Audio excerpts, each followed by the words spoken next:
Students formal lecture start करने से पहले कुछ की पॉइंट्स को अंडरस्टैंड करना बहुत ज़रूरी है।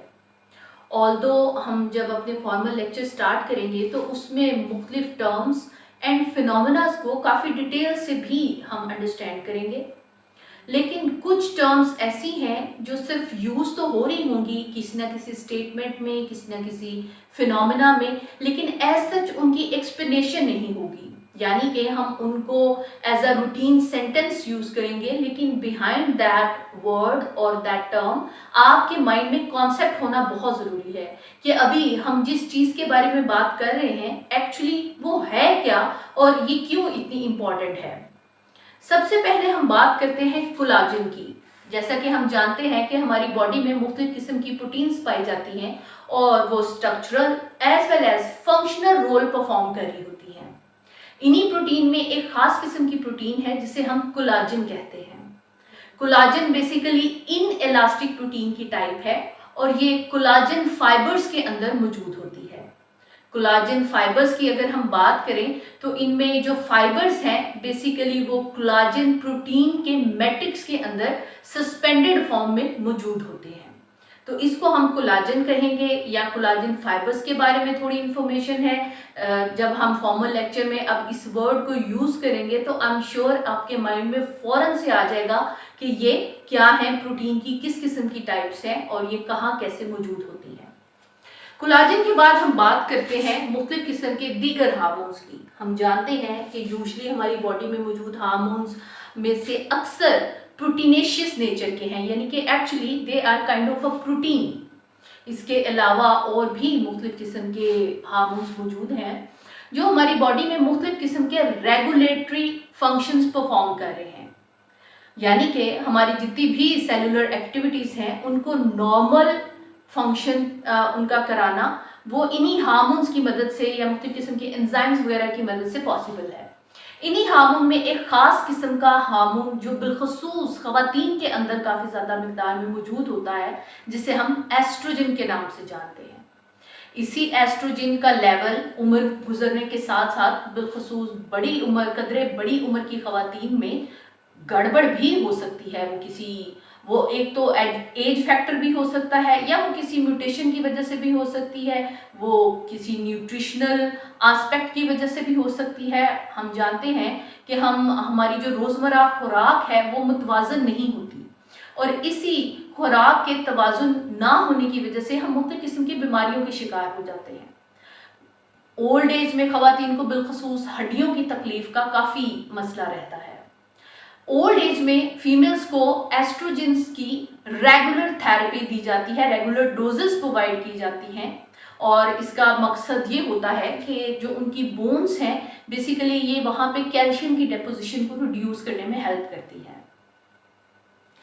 तो अब जब हम एस्ट्रोजन रिप्लेसमेंट थेरेपी के बारे में पढ़ेंगे सपोर्ट एंड मूवमेंट के हवाले से या हमारे स्केलेटल सिस्टम के हवाले से, तो आई एम श्योर आपको कोई किसी भी किस्म की कन्फ्यूजन नहीं होगी कि ये क्या चीज़ है। ये हार्मोन है और ये मुख्तलिफ किस्म के रेगुलेटरी जो फंक्शंस है हमारी बॉडी में वो परफॉर्म करने में हेल्प कर रही है।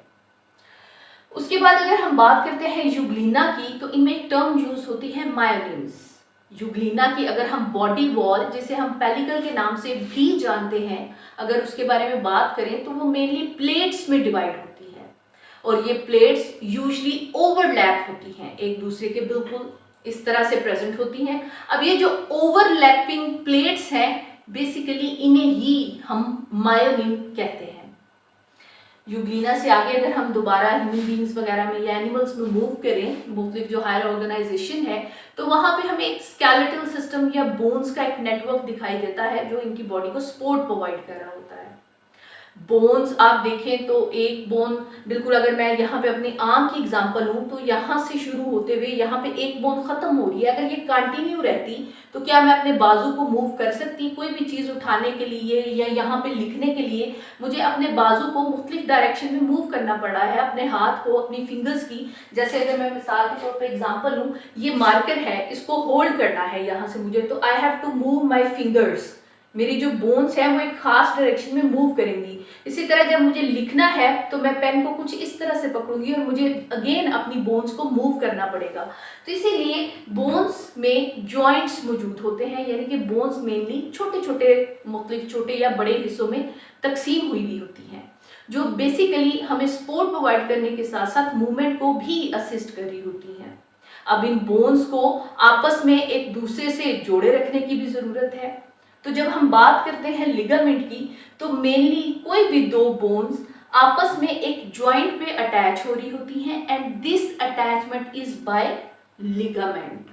इसी तरह अगर आप देखें हमारी बोन्स के ऊपर ये गोश्त या मसल मौजूद हैं, तो बोन्स एक्चुअली मसल्स के साथ भी अटैचमेंट शो कर रहे होते हैं और मसल एंड बोन की इस खास किस्म की अटैचमेंट को हम टेंडन के नाम से जानते हैं। जॉइंट्स की या बोन्स की अगर हम बात करें तो वो जहाँ हमारी बॉडी के अंदर मुख्तलिफ किस्म की मूवमेंट्स में हेल्प कर रहा होता है, वहीं उनका हेल्दी रहना बहुत ज़रूरी है। बाज़ दफ़ा हमारी लापरवाही की वजह से या कुदरती तौर पे कुछ ऐसा कोई भी इंसिडेंट हो सकता है जिनकी वजह से बोन अपना नॉर्मल फंक्शन नहीं परफॉर्म कर पाती और मुख्तलिफ किस्म की बीमारियां वगैरह लाहक हो जाती हैं। इन्हीं में से एक ख़तरनाक बीमारी आर्थराइटिस या जोड़ों के दर्द की है।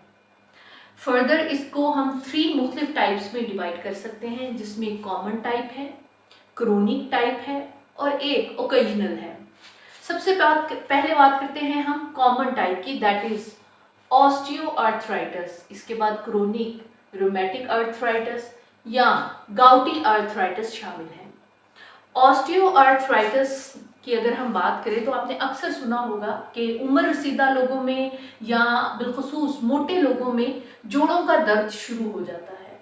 ये मेनली हमारे जॉइंट जो वेट बेरिंग जॉइंट्स हैं, जैसे हमारे घुटने या नी वगैरह, तो उनमें दर्द होता है और इसकी वजह भी वो भारी भरकम जिस्म ही है, या उम्र के साथ साथ जैसे जैसे उम्र बढ़ती चली जाती है और कैल्शियम का लेवल हमारी बॉडीज़ के अंदर, हमारी बोन्स के अंदर डिस्टर्ब होता है, हमारा हार्मोनल लेवल जो है वो डिस्टर्ब होता है।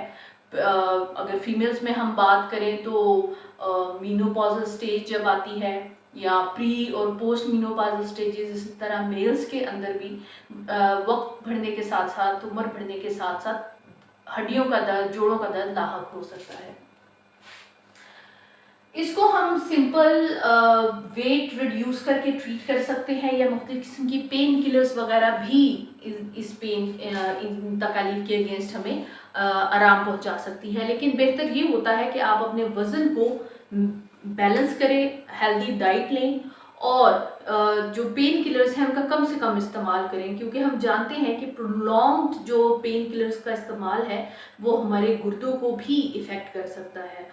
और इसके बारे में भी ऑलरेडी हम प्रीवियस चैप्टर में पढ़ चुके हैं कि अगर हमारे किडनीज प्रॉपर फंक्शन ना कर पाए तो वो काफ़ी तकलीफ दे हमें मराहिल से गुजरना पड़ता है और अल्टीमेटली हमें किडनी ट्रांसप्लांट तक जाना पड़ता है और डेथ भी हो सकती है, तो क्योंकि बॉडी के अंदर वेस्ट एक्यूमुलेट होना शुरू हो जाते हैं जो इटसेल्फ मुख्तलिफ बीमारियों की वजह बन सकते हैं। उसके बाद हम बात करते हैं एक क्रोनिक टाइप की। आप जानते हैं कि हमारी बॉडी का जो मुदाफ़ाती निज़ाम है, क़ुव्वत मुदाफ़त है या इम्यून सिस्टम जिसे हम कहते हैं, ऑल्दो वो हमारे लिए जितने भी बैरूनी अनासिर हैं, मुख्तलिफ किस्म के पैथोजेंस हैं, उनके अगेंस्ट हमें इम्यूनिटी फ्राहम कर रहा होता है, हमारी बॉडी की प्रोटेक्शन कर रहा होता है।